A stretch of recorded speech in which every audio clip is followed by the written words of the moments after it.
Hi అండి, ఇంకో చిన్న షార్ట్తో మీ ముందుకు వచ్చేసా. ఇది గుత్తి దొండకాయ కర్రీ అండి. ఈ రెసిపీ వెరీ వెరీ ఈజీ అండి. చాలా బాగుంటుంది, ఎమ్మిగా ఉంటుంది. ఇది చేయడం కూడా చాలా సింపుల్ అనమాట. నేను చూపించిన విధంగా నేను ఏమేమి చూపించిన అవన్నీ కూడా ఒకసారి జస్ట్ 2 minutes డ్రై రోస్ట్ చేసుకొని పక్కన పెట్టేసుకోండి. అండ్ ఆనియన్స్ కూడా, onion, ginger, garlic, red chilli ఇవన్నీ కూడా బాగా మెత్తగా అయినంత వరకు ఉంచుకొని అది కూడా తీసి పక్కన పెట్టుకొని రెండు కలిపి బాగా ఫైన్ పేస్ట్ చేసుకోండి. నెక్స్ట్ దొండకాయలు ఉంటాయి కదా, అవి కూడా కొంచెం కట్ చేసుకొని అది కూడా బాగా మెత్తగా మగ్గించుకోండి. ఈ ఫైన్ పేస్ట్ ఆ దొండకాయలు రెండు కలిపి బాగా ఫ్రై చేసుకోండి. వాటర్ వేసుకోండి, మగ్గ పెట్టుకోండి. ఆయిల్ అంతా పైకి తేలినంత వరకు ఉంచుకోండి. ఆ తర్వాత వితిన్ 10-15 minutes ఆ కర్రీ కూడా అయిపోతుంది.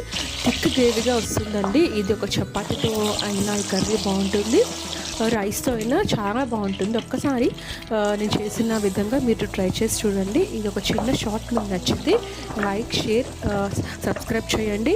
Thank you for watching. Bye bye.